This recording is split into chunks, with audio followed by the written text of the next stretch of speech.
अच्छा, good morning students. आज हम लोग एक्चुअली करने क्या वाले हैं, हम लोग बजट के ऊपर, जो असम का बजट आया था इस साल अराउंड मार्च में, अर्ली मार्च में आया था, अर्ली हाफ ऑफ मार्च 2025 में आया था, जो कि बजट आया था 2025-26 के लिए, जो कि 1 अप्रैल को जो नया फाइनेंशियल ईयर शुरू होता है टिल नेक्स्ट ईयर का जो 2026 का जो 31 मार्च होगा, 31 मार्च वहाँ तक होने वाला है। तो बात ये है कि अच्छा, हेलो, मेरा नाम मुकेश कुमार चौधरी है। अच्छा, मैं आप लोगों का असम बजट का एनालिसिस करने वाला हूँ। एक आपका क्या फ़ायदा होने वाला है इस असम बजट के एनालिसिस के बाद में, जो at the end of budget जो मैं पढ़ाऊंगा अभी, जो भी 1 घंटा पढ़ाओ, आधा घंटा पढ़ाओ, 45 मिनट पढ़ाओ, जिस भी समय तक के लिए मैं पढ़ाऊँ, उसके बाद में आपको एक बात का मैं आपको खबर दे सकता हूँ कि जो आपका एंड द एंड आप इतना अच्छे खासे नंबर ऑफ लिस्ट आपको मिल जाएगा, जो कि असम रिलेटेड भी स्कीम्स होगा और कुछ यूनियन लेवल का भी होगा। उस स्कीम्स को लेकर आप नॉट ओनली प्रीलिम्स बट आपको मेंस में भी काम आने वाला है। It is going to be helpful for you. जब आप टिल एंड अगर आप टिक जाओगे, वही बात है, टिकना पड़ेगा।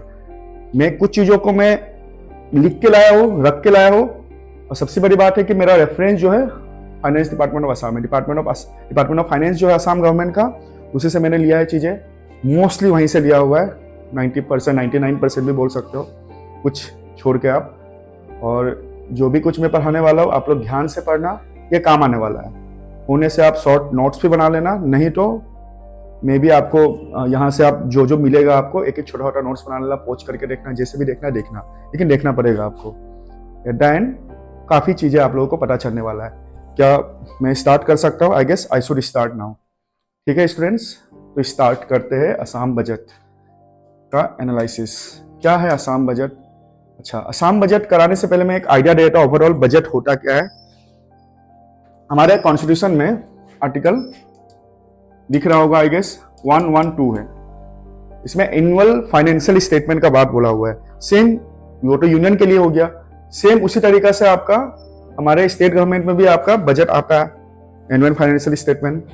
तो ये बजट होता क्या है? एक्चुअली 3 तरह के बजट एक सेम बजट में, जो मान लो 25-26 का बजट है, जो कि मान लो अपकमिंग ईयर है, अपकमिंग ईयर, समझ में आया? This is upcoming year. और यहां पर देखो, ये हो गया जो करंट ईयर है। क्या है, मैं एक बार बस ध्यान से रहना, आपको समझ में आ जाएगा। फिर ये हो गया प्रीवियस ईयर, ध्यान देना, previous year, current year and upcoming year. Clear? ये है क्या एक्चुअली करंट ईयर में? क्योंकि अराउंड जैसे कि यूनियन गवर्नमेंट का फर्स्ट फरवरी को आता है बजट, तो वो अपकमिंग ईयर के लिए बजट निकाल के लेके आते हैं। तो इसका मतलब यह है कि असम स्टेट गवर्नमेंट जो है वो भी क्या करते होंगे, बजट अपना बिफोर जो नया फाइनेंशियल ईयर स्टार्ट होने वाला उससे पहले लेके आ जाएंगे। तो वही करते हैं वो लोग, 1 अप्रैल से पहले वो लोग लेके आते हैं। तो हमारे असम गवर्नमेंट का क्या टारगेट रहता है? मार्च के अर्ली हाफ में लेके आना। अराउंड 7-8 मार्च को कभी ले आते हैं। इस तरीका का डेट ऊपर नीचे होते रहता है 1-2, लेकिन 1 फरवरी मतलब एक तरह से फिक्स हो चुका है यूनियन गवर्नमेंट के लिए। तो करेंट ईयर जो है, अभी मान लो 2024-25 का अभी करेंट ईयर चल रहा है। ठीक है, 2024-25 का चल रहा है, क्योंकि मार्च में आया था ना, तो 2025 का ही था, लेकिन वो मार्च का 25 होगा। समझ में आ रहा है ना? तो मार्च का 25 मान लो ये है, मार्च हो गया। मान लो ये मैं अराउंड ले रहा हूं, ये एग्जैक्ट डेट नहीं बता रहा, 10 मार्च मान लो इस समय। तो ये हो गया करंट ईयर। समझ में आ रहा है? तो इस करंट ईयर में हम लेके आ रहे हैं बजट जो 25-26 के लिए होगा। 25-26 2026 31 मार्च तक के लिए होगा। 31 मार्च। ये स्टार्ट कब से होगा? 1 अप्रैल 2025 के से स्टार्ट होगा। समझ में आ रहा है? तो अगर ऐसा है तो ये करंट ईयर मार्च 10, जो अपकमिंग ईयर के लिए होगा वो होगा बजट एस्टिमेट लाया जाएगा हमारे लिए। बजट एस्टिमेट जो नेक्स्ट ईयर के लिए होगा, जो नेक्स्ट सेशन के लिए होगा, जिसका अभी तक फाइनेंशियल ईयर स्टार्ट नहीं हुआ। 2025 का ही 1 अप्रैल को स्टार्ट होने वाला है, समझ के रख लो। एंड रिमेंबर, अभी कौन सा डेट हम लोग मान के चल रहे हैं? हम लोग अभी 10 मार्च को अभी है, समझ लो, 2025 का। ठीक है, इसके बाद आप ध्यान देना चीजों को। ये हो गया बजट एस्टिमेट। तो जिस करेंट ईयर का जो चल रहा है उसका बजट पिछले साल आया होगा, बजट एस्टिमेट 2024 में मान लो 10 मार्च को आया होगा, मोस्ट प्रोबेबली। उससे आगे पीछे हो सकता है, जैसे कि मैंने बताया। तो ये क्या होगा? रिवाइज्ड एस्टिमेट होगा। रिवाइज्ड एस्टिमेट मतलब अभी तक कंप्लीट नहीं हुआ है ना सेशन, 31 मार्च आया नहीं है 2025 का, क्योंकि हम लोग 8 मार्च को, रिमेंबर 8-10 मार्च को हम लोग अभी रिमेंबर, भूलना नहीं है आपको। तो अगर ऐसा है तो रिवाइज एस्टिमेट आया होगा। रिवाइज एस्टिमेट जो है आपका वो रिवाइज करके देगा। जो पहले जो बजट एस्टिमेट बनाया हुआ था उसमें अगर रेक्टिफिकेशन है, उसमें कुछ मॉडिफिकेशन लाना है, अगर मान लो उसमें कुछ फंड ज्यादा लगा या कमाना पड़ा, इस तरह का कुछ टारगेट अगर मिसिंग है या फिर कुछ बढ़ाना है, तो उन सब चीजों को करेंट ईयर में ही थोड़ा सा रिवाइज करके डाल दिया जाएगा, रिवाइज एस्टिमेट। अच्छा, पिछले साल का जो 2023-24 का जो टारगेट चल रहा था बजट, उसका बजट एस्टिमेट भी आ गया होगा, रिवाइज एस्टिमेट भी आ गया होगा, और अभी क्या चल रहा होगा उसका, ऑलरेडी उनके पास में अभी बजट एक्चुअल आएगा। वो बजट एक्चुअल क्यों आएगा? Budget actual it will be like, ये भी प्रोविजनली होता है but in the long run पूरा बजट एक्चुअल भी आ जाएगा। लेकिन ये प्रोविजनल बजट एक्चुअल हो या बजट एक्चुअल, वो क्या करेंगे 2023-24 का जो है पूरा फुल ऑन टारगेट डिटेल हमें देने का कोशिश करेंगे। कौन से दिन को? यही 10 मार्च को, मतलब 10 मार्च 2025 को 3 चीजें आ रहा है, बजट एस्टिमेट, रिवाइज एस्टिमेट और बजट एक्चुअल। 3 साल का चीजें रहता है जो पूरा बैलेंस शीट यहां पर निकाल के हमारे पास रख दिया जाता है। I guess you are getting it, ठीक है? ध्यान देना, ये हो गया असम बजट के बारे में देखने वाले हैं हम लोग। नोट डाउन करते रहना, चीजों को छोड़ना नहीं है आपको, याद रखना।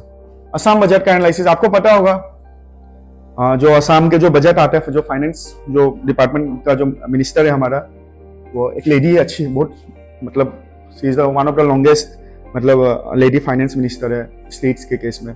तो अजंता नियोग जी है, मैडम अजंता नियोग, मिसेज अजंता नियोग। She presented budget for the state for the financial year 2025-26 को कब? 10 मार्च 2025 को। देखो मैंने एकदम एग्जैक्ट डेट ही बता दिया, 10 मार्च 2025, मतलब हम लोग 10 मार्च 2025 को ही ये मान के चलो। तो इसमें कुछ टारगेट था, हर साल क्या करते हैं गवर्नमेंट, एक टारगेट सेट कर देते क्या क्या वो आने वाले कल में करने वाले हैं। तो ये विकसित भारत सुनिए ना, विकसित भारत, सेम उसी लाइन में एक विजन ऑफ विकसित असम नाम से एक गवर्नमेंट ऑफ असम ने, या फिर आप बोल सकते हो फाइनेंस मिनिस्टर ऑफ असम जो है, उन्होंने टारगेट रखा है। क्या रखा है? सबसे पहले देखो, girls education and women empowerment के ऊपर में टारगेट रखा जाएगा, ध्यान दिया जाएगा उनके ऊपर। या तो लॉ लाया जाएगा या फिर स्कीम्स लाया जाएगा इस जो आने वाले जो बजट ईयर होंगे, जो कि अभी चल रहा है, ऑलरेडी पार कर चुके हैं हम लोग, याद रखो, मतलब 25-26 के लिए। स्टैंडिंग विद द एम्प्लॉयज के लिए कुछ किया जाएगा। इन्वेस्टमेंट इंफ्रास्ट्रक्चर का टारगेट रखा जाएगा, वो जो नेसेसरी असम के लिए। आपको पता है कैपेक्स के बारे में हम देखेंगे, काफी अच्छे मात्रा में इंक्रीज हुआ है हमारे असम में। एग्रीकल्चर एंड अलाइड सेक्टर हो गया, एंटरप्रेन्योर एंड स्किल डेवलपमेंट हो गया, इन पर ध्यान दिया जाएगा। और एक मोस्ट इंपोर्टेंट है असम अकॉर्ड क्लॉज 6 के ऊपर में भी ध्यान दिया जाएगा। बात करेंगे इसके ऊपर क्या है क्या नहीं है, इन द लॉन्ग रन हम लोग देखने ही वाले हैं ये सब चीज। सो अभी के लिए हम लोग समझ लो जो ये 6 चीजें हैं जो टारगेट रखा हुआ है। अच्छा, असम बजट में क्या था, ओवरऑल मार्किंग देख लो। जो बजट होते हैं उसमें मोस्टली 4 चीजें होता है, ठीक है? 4 चीजें, एक चार्ज अनचार्ज भी होता है, चार्ज होता है और नॉट चार्ज भी होता है। तो वो क्या होता है, वोटिंग एंड नॉन वोटिंग के ऊपर डिपेंड करता है, जिसको वोटेबल है और नॉन वोटेबल है। तो वो सब अलग बात है जो आपको बेसिक इकोनॉमिक्स में आपको मिल जाएगा क्लासेस में। तो इसमें ओवरऑल क्या होता है बजट में, एक रिसीप्ट सेक्शन होता है और एक क्या होता है, एक्सपेंडिचर सेक्शन होता है। मतलब टोटल रिसिप्ट कहां से आने वाला है, किस तरह का रिसिप्ट आने वाला है, कितना एक्सपेंडिचर करने वाला है असम गवर्नमेंट, उनका वही खाता है एक तरह से, मान लो बैलेंस शीट। तो टोटल रिसिप्ट कितना होने वाला है असम गवर्नमेंट का, 2,62,913 करोड़ के आसपास में। वहीं देखो ये कंसोलिडेटेड फंड ऑफ इंडिया हो गया, जो मेन खजाना हुआ भारत सरकार का या असम सरकार का हो गया। भारत सरकार के लिए भारत सरकार का अपना होता है, असम सरकार के लिए असम सरकार के लिए होता है। तो ये रिवेन्यू अकाउंट में कितना है टोटल, 1,17,000 या 18,000 के आसपास, मान लो 1,18,000 करोड़। कैपिटल अकाउंट में कितना है, अराउंड 38,000 करोड़ के आसपास में है। ये नंबर और इसको ऐड करोगे तो आपको पता चल जाएगा, यही नंबर ऊपर वाला कंसोलिडेटेड फंड ऑफ इंडिया का जो, या कंसोलिडेटेड फंड ऑफ असम का जो टारगेट है ना, उसमें आपको मिल जाएगा। सेम एक्सपेंडिचर कितना है, टोटल एक्सपेंडिचर 2,60,000 या 61,000 के आसपास मान लो crore, 2,61,000 crore, 2,60,000 crore. Consolidated fund of India में कितना है, ये नंबर हो गया। रेवेन्यू अकाउंट, इन दोनों को ऐड करके क्या आ रहा है, रेवेन्यू अकाउंट में इतना है, कैपिटल अकाउंट में इतना आ रहा है। मतलब ये है कि रिसिप्ट में एक होगा कैपिटल रिसिप्ट और दूसरा क्या होगा, रेवेन्यू रिसिप्ट। समझ में आया? एक्सपेंडिचर में क्या होगा, कैपिटल एक्सपेंडिचर, और एक क्या होगा, रेवेन्यू एक्सपेंडिचर। समझ में आया? इसमें डिफरेंस क्या है ये मैं बता दूं। अच्छा, वो आने से पहले मैं एक छोटा सा चीजें बता दूं। पब्लिक अकाउंट ये सैलरी वगैरह चीजें जो रहता है वो इसमें दिया रहता है, पब्लिक अकाउंट में कितना आने वाला है पब्लिक अकाउंट कितना जाने वाला है, जैसे प्रोविडेंट फंड वगैरह हो गया। अच्छा, ये कंटिजेंसी फंड है एक, पहले 200 करोड़ का कंटिजेंसी फंड था। कंटिजेंसी का मतलब क्या होता है, जब मान लो आपातकाल सिचुएशन आ गया, कंटिजेंट सिचुएशन जो बोलते हैं हम लोग, उस समय यह अमाउंट को यूज किया जा सकता है इन केस ऑफ रिक्वायरमेंट। ये जो होता है सेल्फ मतलब रिचार्जेबल होता है, वो कमा फिर उसको रिचार्ज किया जाता है। वो कहां से आएगा, ऑफकोर्स आपके जो भारत के जो या असम सरकार का है तो असम सरकार का खजाने से आएगा। जैसे भारत सरकार के पास 30,000 करोड़ का है अभी कंटिजेंसी फंड ऑफ इंडिया है, असम के केस में 2,000 करोड़ का रखा हुआ है। यह खास करके कोविड-19 के वक्त के क्या हुआ था, इसको इंक्रीज किया गया था। मतलब कुछ इंपॉर्टेंट है जरूर, 200 करोड़ से क्यों इतना 10 गुना कर दिया, इसका भी कारण है। काफी अच्छे खासे अमाउंट पे नंबर्स की जरूरत पड़ती है, मतलब पैसों की जरूरत पड़ती है सरकारों को। जैसे किस तरह से कोविड-19 में कितना भयावह सिचुएशन हो गया था ना, आपने देखा ही था। तो और एक चीज देखो, capital receipt, revenue receipt, capital expenditure, revenue expenditure, ये क्या है? कैपिटल रिसीप्ट जो हो गया आपका, अगर मान लो भारत सरकार का कोई ऑलरेडी कोई लायबिलिटी, इस तरह से ले लो, एसेट्स था कोई, मान लो कोई एसेट था, वो एसेट क्या हुआ, कम गया। वो एसेट क्या हुआ, कम गया। तो एसेट कमा है, इसका मतलब क्या हुआ, एसेट अगर बिक्री किया होगा उसके रिटर्न में उनको क्या मिला होगा, कुछ पैसा मिला होगा उनको, कुछ तो मॉनेटरी वैल्यू मिला होगा ना। तो ये क्या हो गया, कैपिटल रिसिप्ट हो गया, क्योंकि कैपिटल को बिक्री करके आपने क्या किया, रिसिप्ट किया। दूसरा हो गया रेवेन्यू रिसिप्ट। एग्जांपल क्या हो गया, मान लो कोई टैक्स, असम का टैक्स हो गया, स्टेट टैक्स, खजाना वगैरह जो लेते हैं, जीएमसी वगैरह जो कलेक्ट करते हैं, ये सब सारे के सारे ये टैक्स कहाँ चला जाएगा, रेवेन्यू में चला जाएगा, रेवेन्यू रिसिप्ट में। कोई भी टैक्स जैसे जीएसटी का हो गया वगैरह वगैरह, ये सब सारे रेवेन्यू रिसिप्ट में आ जाएगा। यहाँ पर क्या बोला मैंने, एसेट अगर घट रहा है तो क्या हो जाएगा, कैपिटल रिसिप्ट आ जाएगा, क्योंकि आप कैपिटल को कम करके आप रिसीव कर रहे हो। एक हो गया कैपिटल एक्सपेंडिचर।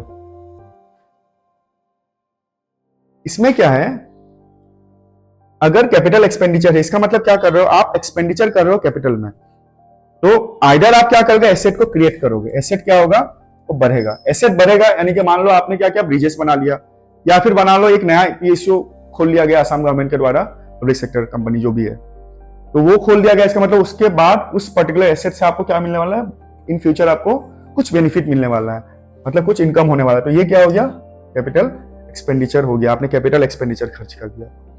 ठीक है, इसमें लायबिलिटी रिलेटेड भी चीजें हैं, हम लोग देखेंगे। रेवेन्यू एक्सपेंडिचर क्या हुआ, आपने रेवेन्यू एज ए रेवेन्यू मतलब आपने डायरेक्टली खर्च किया है, ना एसेट ना एसेट मतलब इंक्रीज हुआ है, ना ही लायबिलिटी का कोई इशू है, तो क्या हो गया, रेवेन्यू एक्सपेंडिचर हो गया। जैसे कि एग्जांपल ले लो, रेवेन्यू में आपने मान लो असम सरकार ने क्या किया, कुछ डिवोल्यूशन दे दिया पंचायत के लिए, तो वो क्या हो गया, एक्सपेंडिचर के लिए, मतलब कैपिटल कुछ फॉर्मेशन नहीं होना वाला, डायरेक्टली क्या कर रहे हैं, कुछ स्कीम्स लेके आकर वो पंचायत को दे दिया या फिर ओवरऑल किसी इंसान को दे दिया कोई स्कीम्स लाकर, तो वो क्या हो गया, रेवेन्यू एक्सपेंडिचर हो गया। क्लियर, रेवेन्यू एक्सपेंडिचर, इसमें आप मॉनेटरी वैल्यू दे रहे हो, उससे कुछ क्रिएशन नहीं हो रहा है अल्टीमेटली। समझ में आया? अच्छा, यहां पर ये ध्यान दो, उसके बाद हम लोग आगे चलेंगे दूसरी चीजों पर। यहां ध्यान देना, बजट एस्टिमेट का टोटल रिसिप्ट मैंने ये ऑलरेडी बता दिया, टोटल एक्सपेंडिचर मैंने बता दिया, और एस्टिमेट सरप्लस, इसमें अगर माइनस करोगे ये दोनों को, एक्सपेंडिचर को रिसिप्ट से, क्योंकि एक्सपेंडिचर कम हो रहा है, रिसिप्ट क्या हो रहा है, ज्यादा हो रहा है, 62,000 करोड़ और ये है 60,000 करोड़। ऑफ कोर्स ज्यादा है, तो इसका मतलब क्या होगा, सरप्लस होगा। ये बजट, ये एक्चुअली सरप्लस हो रहा है इस साल का, मतलब 2025-26 के लिए सरप्लस होगा जो बजट एस्टिमेट हो रहा है। और ये फाइनल बजट डेफिसिट क्या है, एक्चुअली 620 करोड़ क्यों आ रहा है, पिछले साल जो था वो डेफिसिट में चल रहा था। पिछले बार जो ये नंबर जो था ये सरप्लस नहीं था, डेफिसिट में था, ये 25 या 2600 करोड़ के आसपास डेफिसिट था। तो इन दोनों को अगर प्लस माइनस करोगे तो क्या आ जाएगा, 620 करोड़ का ओवरऑल बजट डेफिसिट होने वाला है, ओवरऑल जो असम सरकार का है। समझ में आया ना आपको? अच्छा, यहाँ पे देखो एस्टिमेट टोटल एक्सपेंडिचर मैंने बताया। अच्छा, इसमें इंपॉर्टेंट चीज क्या है, देखो ये करीब करीब 39,000 करोड़ या फिर 38,759 करोड़ के आसपास क्या करने वाले हैं, कैपिटल एक्सपेंडिचर करने वाले, जिसको कैपेक्स भी कहा जाता है आसाम, कैपेक्स। ये अच्छा खासा अमाउंट बढ़ा, मैं आगे जाके आपको वैल्यूज दिखाऊंगा किस तरह का सिचुएशन क्रिएट हुआ है।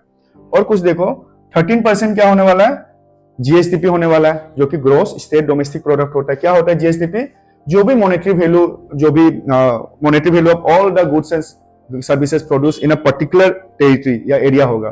अगर स्टेट गवर्नमेंट का होगा तो असम टेरिटरी में जो भी मॉनेटरी वैल्यू हो रहा है गुड्स एंड सर्विस प्रोड्यूस करने के बाद, वो क्या हो जाएगा, जीएसडीपी हो जाएगा। भारत सरकार के केस में क्या हो जाए, जीडीपी होगा, वो ग्रॉस डोमेस्टिक प्रोडक्ट। उसमें क्या होगा, भारत के टेरिटरी में जो भी प्रोडक्शन हुआ है, जो भी मॉनेटरी वैल्यू होगा, चाहे वो गुड्स हो या सर्विसेज प्रोड्यूस कर वो क्या हो जाएगा, आपका जीडीपी हो जाएगा। समझ में आ रहा है ना। तो ये जीडीपी का जो रेट है, जो नेशनल जीडीपी ग्रोथ रेट जो है वो क्या होने वाला है, 10% होने वाला है एट करेंट प्राइस। मतलब करेंट प्राइस मतलब क्या, अभी का जो प्राइस है, अभी का जो इन्फ्लेशन इंक्लूड करके जो अभी का जो रेट चल रहा है उसके हिसाब से। कुछ होते हैं रियल, मतलब रियल जो आपका क्या होता है, बेस ईयर को लेकर भी किया जाता है, जिसको हम लोग रियल जीडीपी या रियल जीएसडीपी कहेंगे। तो वो होता है बेस ईयर 2011-12 लेकर हमारे भारत सरकार करते हैं, असम सरकार भी करते हैं, तो वो भी अलग है। हम कर रहे हैं करेंट प्राइस को लेकर। समझ में आया। फिक्स प्राइस वाला हम लोग नहीं बात कर रहे हैं अभी। तो अगर ये करेंट प्राइस से है तो 13% के आसपास जीएसडीपी ग्रोथ है, आपको मालूम है, क्योंकि इन्फ्लेशन भी इसमें अल्टीमेटली इंक्लूड होने वाला है, क्योंकि दाम हर साल या हर 1-2 साल में बढ़ने वाला है चीजों का। तो यह भी इंक्लूड होकर ये नंबर आपको काफी हाई दिखना शुरू हो जाता है। एक तो प्रोड्यूस भी बढ़ता है और साथ ही साथ इन्फ्लेशन की वजह से ओवरऑल मॉनेटरी वैल्यू जो वो भी बढ़ जाता है। और ये 10% क्या है, नेशनल जीडीपी ग्रोथ रेट। हमारे भारत सरकार का जो है इस बार का एस्टिमेटेड है जो इतना 10% के आसपास में करंट प्राइस में रहने वाला है, जो कि नॉमिनल जीडीपी भी कहा जाता है या फिर नॉमिनल जीएसडीपी कहा जाएगा in case of Assam government. समझ में आया। अच्छी बात है क्या, 85% पिछले साल में क्या हुआ था, बजट यूटिलाइजेशन हुआ था। मतलब क्या, जितने आपने आइडिया रखा था, जितना आपने एक्सपेंडिचर करने का प्लान किया था, उसमें से कितना एक्चुअली खर्च हो पाया या कितना यूटिलाइज हो पाया, वो क्या था, 85%। You should write this kind of statement in case of अगर कोई भी इकोनॉमी रिलेटेड अगर क्वेश्चंस बने, क्योंकि ये अच्छी नंबर है। पहले के समय में इतना ज्यादा अच्छा खासा डिटेल आपको मिलेगा नहीं। मैं नंबर्स दिखाऊंगा आपको आगे जाकर, ध्यान देना आप, बस ध्यान देते रहो। मैं कुछ डाटा के साथ खेलूंगा, आपको दिखाऊंगा किस तरीके से डाटा का यूज किया जाता है। यहाँ देखो ग्रोस स्टेट वैल्यू एडिशन क्या है। अब जो असम गवर्नमेंट जो है ओवरऑल अलग अलग सेक्टर में कितने मतलब कंट्रीब्यूशन है जीएसडीपी में, ये हम देखेंगे। जैसे देखो जीएसबीए जो हो गया एग्रीकल्चर एंड राइट में ओनली 21.10% है। समझ में आया, ये परसेंटेज में होगा। इंडस्ट्री का कंट्रीब्यूशन देखो 36.49%। और ओवरऑल सर्विस का देखो सबसे हाई है, क्या है, 42.41%। प्लीज ये नंबर याद रखना, इजी है याद रखना, क्योंकि इन दोनों को देखोगे तो 21% एंड इसका 42%, 21 इंटू 2 42, और बाकी जो नंबर बच जाएगा 42 प्लस 21 63% को माइनस करके जो नंबर मिलेगा अराउंड 37% क्या होगा, ये आपका इंडस्ट्री का होने वाला है। इजी है, चीजों को बस दिमाग में रखना है आपको। हाईएस्ट लो पता चल गया ना, सर्विस का सबसे हाईएस्ट है और एग्रीकल्चर का सबसे लो है। अच्छा, ये नंबर जो था ना आपका 2024-25 का था, ठीक है। अच्छा, यहां पर देखो कुछ नंबर से डाटा से यहां पर देखना, अभी 2015-16 हो गया और 2024-25 हो गया। इसमें देखो आप कितना अच्छा खासा अमाउंट में इंक्रीज हुआ है आपका बजट का एक्सपेंडिचर में। ओवरऑल बजट एक्सपेंडिचर में अराउंड 250% इंक्रीज हुआ है, अराउंड 250%। और यहां देखो 2015-16 से 2024-25 के बीच में अराउंड अच्छा खासा देखो यहाँ पर अराउंड 10 गुना तो नहीं, अराउंड 9 टाइम्स बढ़ा है, 900% पे अराउंड बढ़ा ही है आप अगर कैलकुलेट करोगे तो। अभी कितना हो रहा है, टोटल कैपेक्स कितना है 2024-25 का 25,000 करोड़ के आसपास में। इस साल कितना हो गया था 37,000 करोड़ के आसपास, आपने देखा होगा, मैंने दिखाया था अभी अराउंड 37,000 करोड़। तो ये देखो, ये करेंट प्राइस पर है, ये कांस्टेंट प्राइस में देखो यहाँ पर किस तरह का per capita income of Assam चल रहा है या किस तरह का इंडिया का चल रहा है, वो सब नंबर है। देखो अभी 2024-25 में क्या नंबर है, 1,54,000 के आसपास में करेंट प्राइस में, जो कि इन्फ्लेशन को इंक्लूड करके जो अभी किया गया है, जो 2024-25 में जो लिया गया था वो हो गया। और इंडिया के लेवल में देखो 2 लाख के आसपास में हो गया। ये हो गया 1,54,000 करोड़ नहीं है, बस 1,54,000 पर कैपिटा है, पर इंसान हमारे असम के। ये हो गया इंडिया लेवल का 2 लाख हो गया। कांस्टेंट प्राइस में देखो जो कि 2011-12 को बेस ईयर माना जाता है, जैसे कि मैंने बताया, तो 81,000 हो गया। फिर यहीं पर इंडिया लेवल में देखो 1,12,000 के आसपास हो गया पर कैपिटा।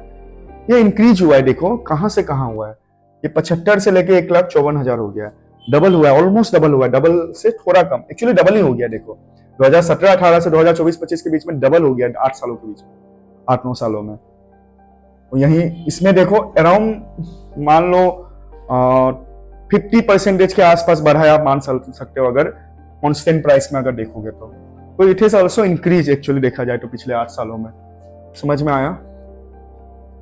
ये क्या है, परसेंटेज ऑफ जीडीपी में क्या है कैपिटल एक्सपेंडिचर, तो ये अराउंड 3.7% के आसपास में अभी का जो लेवल है 2025-26 का है जो अराउंड 3.7%, जो मैंने 37,000 करोड़ के आसपास में जो मैंने नंबर दिखाया था ना कैपिटल एक्सपेंडिचर, वो नंबर एक्चुअली में क्या आ रहा है 3.7% के आसपास में क्या है कैपेक्स है।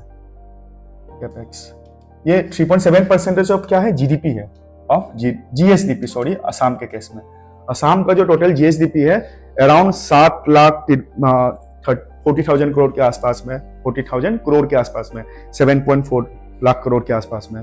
तो 7.4 लाख करोड़ के आसपास में जो मैं नंबर दूंगा बाद में जाकर, उसका 3.7% जो है, जो कि अराउंड 37,000 करोड़ के आसपास में आता है, वो नंबर क्या हो गया 3.7% हो गया। समझ में आ गया टोटल जीएसडीपी का। ये नंबर भी अगर याद रखोगे तो आपको फुल नंबर में रखना नहीं पड़ेगा लाख करोड़ में, ये नंबर ही काफी हो जाएगा 3.7% ऑफ जीएसडीपी असम का। क्लियर। अच्छा, फिस्कल डिफिसिट का देखो नंबर, ये भी ठीक ठाक है, एक्चुअली ठीक ठाक नहीं है जी। आपका जब कोविड-19 आया था उसके बाद काफी स्काई रॉकेटेड हो गया था। देखो 2020-21 में देखो और 11-12 में देखो कितना डिफरेंस है, देखो 6% से भी ऊपर आ गया था एक समय में 2021-22 और 22-23 के बीच में, देख पा रहे हो ना आप। और बाद में जाके इस बार जो था टारगेट अराउंड 3.6% या 3.7% के आसपास टारगेट था, लेकिन वो जाकर बाद में जाके पता चला जो 5.9% के आसपास आ गया। यहाँ देखो फिस्कल डेफिसिट। ये फिस्कल डेफिसिट क्या है ये भी पूछ सकते हो आप। फिस्कल डेफिसिट एक्चुअली क्या है, जो हमने बजट बनाया था ना, याद है बजट, इसमें जो एक्सपेंडिचर था टोटल एक्सपेंडिचर, और ये क्या था रिसीप्ट था एक तरफ। ये जो रिसीप्ट बिफोर बोरोइंग मतलब क्या हुआ, क्योंकि आपको पता होगा हमारा जो देश है वो वेलफेयर स्टेट है, एज पर डीपीएसपी वगैरह आप पढ़ोगे, आर्टिकल 38 वगैरह देखो तो आपको पता चलेगा। तो वेलफेयर अगर स्टेट है तो हमारे देश में अल्टीमेटली आपको सरकार खर्च करेंगे ज्यादा। अगर खर्च नहीं करेंगे, अगर एक्सपेंडिचर ज्यादा नहीं करेंगे, इंक्रीज नहीं करेंगे, तो इसका मतलब क्या है, आप फिर से नया आप ग्रोथ नहीं ला पाओगे, एक्सपेंडिचर करना ही पड़ेगा आपको। ऑफ कोर्स कैपिटल वाला एक्सपेंडिचर ज्यादा करोगे तो ज्यादा ग्रोथ का चांसेस बढ़ेगा इन फ्यूचर, क्योंकि वो फ्यूचर में काम आने वाला है। एक तो वो काम आने वाला नहीं है एक्सपेंडिचर, वो इन फ्यूचर वो मल्टीप्लायर इफेक्ट में आ जाता है वो। तो इसका मतलब है कि एक्सपेंडिचर आपको ज्यादा करना ही पड़ेगा ताकि लोगों का जो भी नीचे के तबके के जो लोग हैं उसको आप लोग बेनिफिट पहुंचा सको। अगर ऐसा है तो एक्सपेंडिचर आपको ज्यादा करना पड़ेगा एज ए वेलफेयर स्टेट।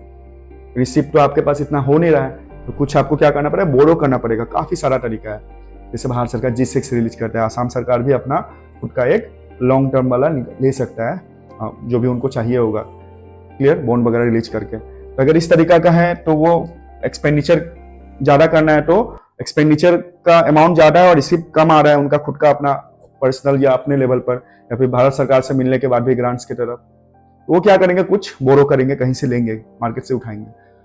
इसका मतलब क्या है, जो मार्केट से उठाते हैं, जो भी अमाउंट को उठाते हैं, बोरोइंग जो करते हैं, जो कि एक्सपेंडिचर माइनस क्या हो जाएगा, रिसिप्ट जो हो जाएगा ओवरऑल एक्सपेंडिचर, कौन सा, टोटल एक्सपेंडिचर, और ये क्या होगा, total receipt, sorry total expenditure नहीं होगा, expenditure before borrowing. Expenditure simple लिख लो, रिसिप्ट क्या लिखोगे, before borrowing, sorry for the mistake.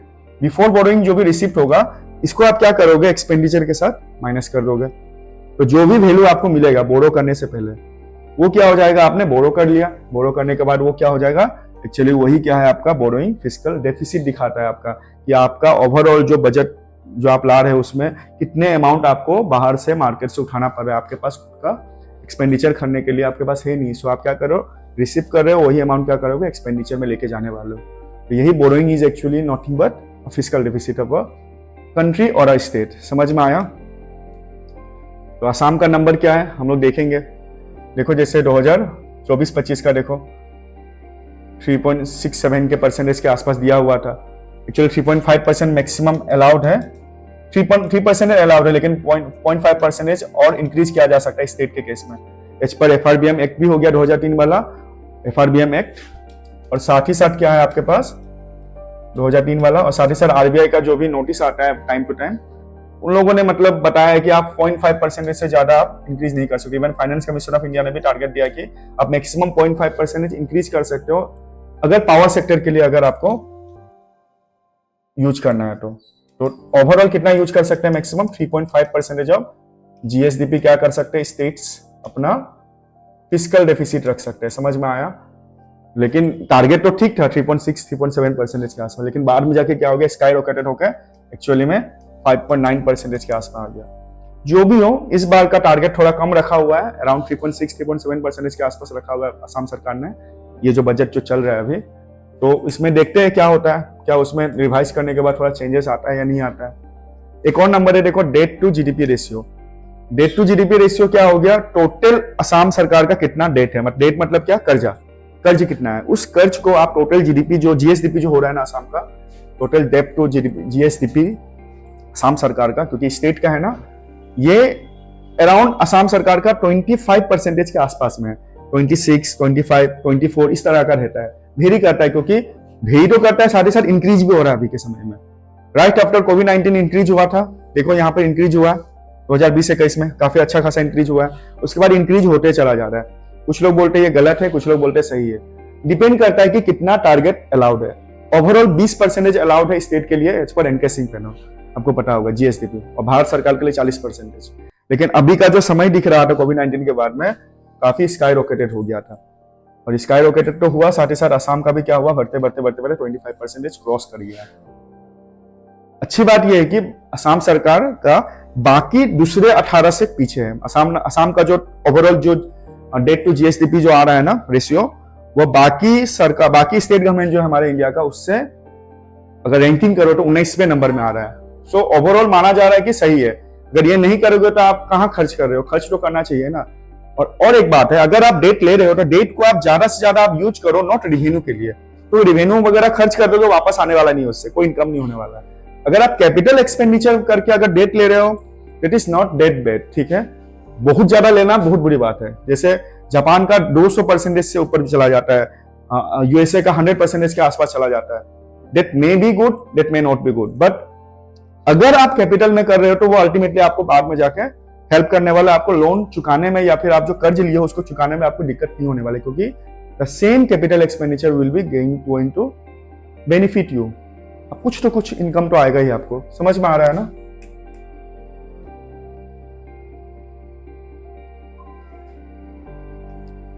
अच्छा देखो, कुछ चीजें मैं छोड़ूंगा, लेकिन इतना भी नहीं छोड़ूंगा। असम इकोनॉमी का टर्न अराउंड देखो, इज एम्पावरिंग। देखो यहाँ पर ओवरऑल देखो, जो जीएसडीपी था जो 2024-25 का 6,43,000 करोड़ था, 6.43 lakh crore. Overall per capita कैसे, मैंने बताया था आपको, 1,54,000 के आसपास में है, 54,000 लाख हो गया। समझ में आया ना?